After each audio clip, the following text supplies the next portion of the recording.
नमस्कार दोस्तों, स्वागत है आपका हमारे चैनल पर। तो चलिए आज की कहानी शुरू करते हैं। ज्यादा बातें मत बनाओ भाभी। सुबह होने से पहले अपने इस 1 साल की रोती हुई बच्ची को उठाओ और यहाँ से दफा हो जाओ, वरना हम पुलिस बुलाकर धक्के देकर बाहर करवाएंगे। रमन की पत्नी के ये तीखे शब्द आखी आधी रात को मूसलाधार बारिश की आवाज को भी फाड़ रहे थे। हवेली के विशाल और आलीशान हाल में एक खौफनाक सन्नाटा पसरा हुआ था। बाहर बिजली कड़क रही थी, जिसकी रोशनी खिड़कियों से छनकर जमीन पर पड़ी लाल कालीन पर पड़ रही थी। सुषमा ने अपनी गोद में बिलखती हुई मासूम बेटी मीरा को कसकर सीने से चिपका लिया। उसकी आंखों में एक भी आंसू नहीं था। वह सिर्फ एक अजीब सी ठंडक, खामोशी और गजब का स्वाभिमान था उसमें। उसके ठीक सामने उसके ससुर हरिवंश राय और सास भागवती देवी और दोनों छोटे देवर माधव और रमन अपनी अपनी पत्नियों के साथ खड़े थे। यह वही हरिवंश राय थे जिन्हें राघव ने अपनी पूरी कमाई सौंप दी थी। वही भागवती देवी थी जिनकी हर बीमारी का इलाज राघव ने अपनी जेब खाली करके कराया था। और वही माधव और रमन थे जिन्हें राघव ने अपने सगे बच्चों की तरह पढ़ा लिखा कर बड़ा किया था। लेकिन आज राघव के इंतकाल को अभी महज 3 हफ्ते ही बीते थे। घर में राघव का 13वां खत्म होते ही हवेली के इस कुनबे की नीयत पूरी तरह बदल चुकी थी। ससुर हरिवंश राय ने हाथ में पकड़ी हुई पीतल की छड़ी को जमीन पर जोर से पटका और कड़क आवाज में बोले, सुषमा, राघव के जाने के बाद अब इस हवेली में तुम्हारा और तुम्हारी इस लड़की का कोई काम नहीं है। राघव ने अपने जीते जी मंडी के बड़े बड़े साहूकारों से 80 लाख का भारी कर्जा ले रखा था। उस कर्ज को चुकाने के लिए मैंने अपने सातिर वकील बनवारी लाल के साथ मिलकर इस हवेली और मुख्य बाजार वाली आढ़त की छोटी दुकान को छोटे बेटे माधव और रमन के नाम ट्रांसफर करवा दिया है। अब यह घर इनका है। सास भागवती देवी ने अपनी कड़वी जबान संभालते हुए ताना मारा। जब से यह कुलक्षणी इस घर में आई थी, राघव की खुशियों को ग्रहण लग गया था। अब इसके नखरे उठाने के लिए हमारे पास फालतू का पैसा नहीं है। चुपचाप निकल जाओ, वरना रात में ही बाहर का रास्ता दिखाना पड़ेगा। माधव ने मेज पर कुछ जाली कागजात पटकते हुए झूठी अकड़ में कहा, भाभी, कानूनी तौर पर भी यह अब जायदाद में तुम्हारा कोई हिस्सा नहीं बनता। पिताजी और बनवारी वकील साहब ने कागज तैयार करवा दिए हैं। सुषमा सीधी खड़ी रही। उसने अपनी पीठ सीधी की और ससुर हरिवंश राय और सास भागवती देवी की आंखों में आंखें डालकर देखा। उसकी आंखों में भय का नामो निशान नहीं था। उसने ठंडे और गंभीर स्वर में कहा, हरिवंश जी और भागवती जी, आपको क्या लगा राघव सिर्फ आपकी जिल्लत सहने और आपकी गुलामी करने के लिए पैदा हुआ था? आप भूल गए कि वह इस पूरे रामपुर इलाके का सबसे पुराना और चतुर व्यापारी था। आपको यह हवेली और दुकान चाहिए ना, रख लीजिए। मुझे आपकी इस झूठ की नींव पर खड़ी हवेली का एक तिनका भी नहीं चाहिए। छोटी बहू ने ठहाका लगाया, अरे वाह, बेघर हो रही है और अकड़ तो देखो। मुझे तुम्हारी इस धन दौलत से 1 रुपया नहीं चाहिए। सुषमा ने शांत स्वर में आगे कहा, बस मुझे हाल के उस अंधेरे कोने में रखा वह पुराना सड़ता हुआ लकड़ी का बक्सा ले जाने दो, जिसे राघव रोज मंडी ले जाया करते थे। यह सुनते ही ससुर हरिवंश राय की आंखें चमक गई। उनके लालची मन में तुरंत शंका पैदा हुई। उन्हें लगा कि राघव ने जरूर अपनी जिंदगी भर की गुप्त कमाई, सोने के सिक्के या कोई बड़ी नकदी उस बक्से में छुपा कर रखी होगी, जिसे यह चालाक बहू अपने साथ ले जाना चाहती है। हरिवंश राय ने तुरंत इशारा किया, रमन, बक्सा छीनो इससे। रमन ने झपट कर बक्सा छीन लिया। माधव तुरंत लोहे की एक छड़ ले आया और दोनों भाइयों ने मिलकर ससुर के सामने ही बक्सा का पुराना ताला तोड़ दिया। बक्से का ढक्कन खुलते ही उसमें उसे उल्टा कर दिया और पूरा सामान जमीन पर बिखेर दिया। पर बक्से में से निकला क्या? जमीन पर गिरे सिर्फ राघव के फटे पुराने कपड़े और हाथ से लिखी कुछ रसीदें, धूल जमी पुरानी डायरियां और एक बंद पड़ी पीतल की जेब घड़ी। कोई सोना नहीं, कोई नकदी नहीं। सास भागवती देवी जोर से हंसी। इस कबाड़ और रद्दी के लिए इतना नाटक कर रही थी। ले जाओ या कचरा, हमारे घर में इस सड़ते कचरे की कोई जगह नहीं है। सुषमा ने बिना एक शब्द कहे, बिना कोई बहस किए, जमीन पर पड़ी राघव की इन डायरियों को समेटा, बक्से में वापस रखा। सोती हुई अपनी मासूम बेटी मीरा को सूती साल में लपेटा और आधी रात के घने अंधेरे व गरजती बारिश के बीच उस हवेली की चौखट को पार कर गई। यह कहानी सरयू नदी के पवित्र किनारों पर बसे रामपुर नाम के एक प्रसिद्ध कस्बे की थी। इस कस्बे की पुरानी और विशाल अनाज मंडी में राघव नाम के व्यापारी का बड़ा आदर और रुतबा था। राघव अपने पिता की विरासत को आगे बढ़ाते हुए आढ़त और गल्ले का काम संभालता था। राघव केवल एक सफल व्यापारी नहीं था, बल्कि पूरे कस्बे के लिए एक मसीहा भी था। उसने अपनी भरी जवानी के कई अनमोल साल अपने पिता हरिवंश राय का कर्जा चुकाने, अपनी माँ भागवती देवी के इलाज कराने और अपने दोनों छोटे भाइयों माधव और रमन को शहर के सबसे महंगे कॉलेज में पढ़ाने में खपा दिए थे। उसने कभी अपने लिए नए कपड़े नहीं खरीदे, न कोई शौक पूरा किया। जब दोनों भाई पढ़ लिख कर लौटे तो राघव ने धूमधाम से हवेली में उनकी शादियां करवाई। मंडी में राघव की दुकान सिर्फ व्यापार का केंद्र नहीं थी, बल्कि वहां गरीब किसानों की मदद भी होती थी। लेकिन राघव के घर का माहौल बिल्कुल अलग था। ससुर हरिवंश राय और सास भागवती देवी बेहद लालची, घमंडी और कड़वे स्वभाव के थे। वे हमेशा सुषमा को प्रताड़ित करते और राघव से लगातार पैसे ऐंठते रहते थे। पर कुदरत के फैसले भी अजीब होते हैं। एक साल कस्बे में भयंकर बीमारी फैली और उसी की चपेट में आकर राघव का अचानक निधन हो गया। राघव के जाते ही पूरे परिवार का असली चेहरा सामने आ गया। उन्होंने सुषमा को उसकी एक साल की बेटी के साथ आधी रात को घर से बाहर खदेड़ दिया। हवेली से निकलकर सुषमा कस्बे के मुहाने पर बने एक परित्यक्त टूटे फूटे और पुराने कच्चे मकान में पहुंची। छप्पर से लगातार पानी टपक रहा था। सुषमा ने जमीन पर अपनी सूती साड़ी बिछाकर बेटी को सुलाया और खुद बक्से को सीने से लगाकर पूरी रात शांत बैठी रही। अगले दिन से सुषमा की असली परीक्षा शुरू हुई। उसने दूसरों के खेते में कटाई का काम करना शुरू कर दिया। मंडी में अनाज की छटाई की, धान कूटा और कड़े परिश्रम से अपनी और अपनी बेटी की रोटी का इंतजाम करने लगी। रात को जब पूरा गांव सो जाता, तब सुषमा दिए की हल्की रोशनी में राघव की उन पुरानी डायरियों के पन्ने पलटती। राघव कोई साधारण इंसान नहीं था। वह अपने पिता हरिवंश राय के कड़वे और लालची स्वभाव, वकील बनवारी लाल की साजिशों तथा भाइयों की नीयत से बहुत अच्छी तरह वाकिफ था। उसने अपनी डायरियों में न केवल व्यापार के गुण सिद्धांत लिखे थे, बल्कि परिवार के मनोविज्ञान और एक गुप्त खाने का गहरा विश्लेषण भी किया था।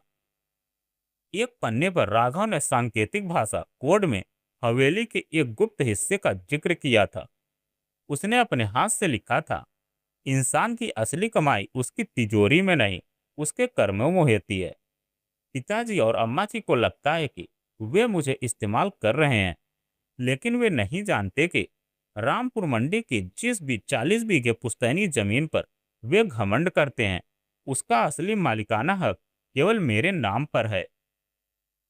इसके अलावा हवेली के पुराने तहखाने की पश्चिमी दीवार के पीछे एक गुप्त कमरा है, जहां दादाजी के जमाने के असली दस्तावेज और सोना रखा है।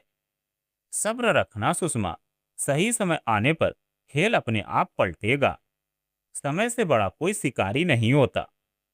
इन शब्दों को पढ़कर सुषमा के अंदर जीने और सहने का, लड़ने का एक नया आत्मविश्वास जागता था। वह समझ गई थी कि राघव ने जीते जी ही एक ऐसा मास्टर प्लान तैयार कर दिया था, जिसकी भनक हवेली में बैठे किसी भी सदस्य को नहीं थी। समय बीतता गया। लगभग 6 महीने बीत चुके थे। बरसात के मौसम में उस कच्चे मचान की छत से पानी टपकने के कारण बक्से के नीचे की लकड़ी गलने और सड़ने लगी थी। एक दिन सुषमा ने बक्से को पूरी तरह खाली करके धूप में सुखाने का फैसला किया। जब वह बक्से के निचले हिस्से की सड़न और धूल को साफ कर रही थी, तो उसका हाथ तली के एक कोने में बने छिपे हुए बटन से टकराया। कट की एक हल्की सी आवाज आई और बक्से की दोहरी तल का तख्ता अचानक ऊपर उठ गया। सुषमा यह देखकर हैरान रह गई। उसने ध्यान से देखा। उस गुप्त खांचे के अंदर मोम जामे के कपड़े में कसकर लिपटा हुआ एक भारी लिफाफा, वकील बनवारी लाल की जाली दस्तकों वाली सीडी या सबूत और एक भारी पीतल की पुरानी चाबी रखी हुई थी, जिस पर बड़े बड़े अक्षरों में लिखा था पीएनबी लॉकर नंबर 204। कांपते हाथों से सुषमा ने वह लिफाफा खोला। उसमें राघव का अपने हाथ से लिखा एक गोपनीय पत्र और कुछ कानूनी दस्तावेज थे। पत्र में राघव ने लिखा था, मेरी प्रिय सुषमा, अगर तुम यह खत पढ़ रही हो तो इसका सीधा सा अर्थ है कि मेरे पिता हरिवंश राय, माता भागवती और भाइयों ने तुम्हें हवेली से निकाल दिया है। बनवारी वकील ने उनके साथ मिलकर जाली वसीयत बनाई होगी, लेकिन चिंता मत करना। मैंने बनवारी वकील के सारे काले कारनामों और ब्लैकमेलिंग के सबूत इस लिफाफे में रख दिए हैं। जिस 40 बीघे प्राइम कमर्शियल जमीन पर ससुर जी घमंड करते हैं, उसके असली पेपर्स मैंने तुम्हारे नाम करवाकर पंजाब नेशनल बैंक के लॉकर नंबर 204 में रखवा दिए हैं। हवेली और दुकान के जो कागजात उनके पास हैं, वे केवल 3 साल की लीज पे हैं।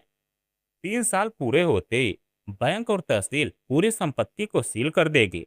तुम 3 साल तक शांत रहना, अपनी ताकत जुटाना और सही समय पर अपनी शर्तों पर आगे बढ़ना। पत्र पढ़कर सुषमा के चेहरे पर एक तीखी, ठंडी और रहस्यमयी मुस्कान आ गई। राघव ने अपनी मृत्यु से पहले ही अपने लालची परिवार और भ्रष्ट वकील का डेथ वारंट लिख दिया था। अगले ही दिन सुषमा शहर गई। पंजाब नेशनल बैंक के लॉकर 204 को खोलने पर उसे राघव के वर्षों की मेहनत से जुटाए गए 30 लाख रुपए नगद, पुश्तैनी सोने के गहने और 40 बीघे प्राइम लोकेशन जमीन के असली कानूनी दस्तावेज मिले। सुषमा चाहती तो शहर जाकर एक आलीशान बंगला खरीद सकती थी और आराम की जिंदगी बिता सकती थी, लेकिन उसने ऐसा नहीं किया। उसने उसी 10 बीघे जमीन पर Raghav agro logistics and memorial trust की शुरुआत की। राघव की डायरियों में लिखे व्यापारिक नुस्खों और साइकोलॉजी का इस्तेमाल करके सुषमा ने 2 साल के भीतर पूरे जिले का सबसे बड़ा राइस मिल, अनाज गोदाम और सिलाई कढ़ाई प्रशिक्षण केंद्र खड़ा कर दिया। देखते ही देखते सुषमा पूरे क्षेत्र की सबसे सम्मानित, शक्तिशाली और समृद्ध महिला बिजनेसमैन टाइकून बन गई।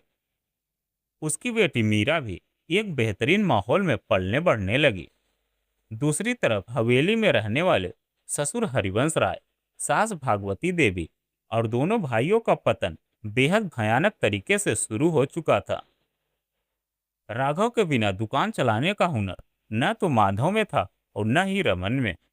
ससुर हरिवंश राय की दबंगई मंडी में नहीं चली। दोनों भाइयों ने किसानों को ठगना शुरू किया, अनाज में मिलावट की और रातों रात अमीर बनने के चक्कर में सट्टेबाजी और जुए में दुकान का सारा पैसा और 50 लाख का कर्जा सिर पर चढ़ा लिया। कमाई बंद हुई तो हवेली में नरक जैसा माहौल बन गया। सास भागवती देवी की बीमारी बढ़ गई, लेकिन बेटों के पास इलाज के पैसे नहीं थे। यहाँ एक और भयानक पारिवारिक धोखा हुआ। छोटी बहुओं ने जब देखा कि दोनों भाई पूरी तरह कंगाल हो चुके हैं और घर में खाने को दाने नहीं हैं, तो उन्होंने सास ससुर की सेवा करना तो दूर, उन्हें बासी खाना देना शुरू कर दिया और उन्हें हवेली के एक छोटे से नमी वाले स्टोर रूम में फेंक दिया। फिर एक रात जब पूरा घर सो रहा था, तो जो दोनों छोटी बहुओं ने ससुर हरिवंश राय की पुरानी तिजोरी का ताला तोड़ा, बचे कुचे सारे पुश्तैनी गहने और नकदी समेटी और आधी रात को ही अपने अपने मायके भाग गईं।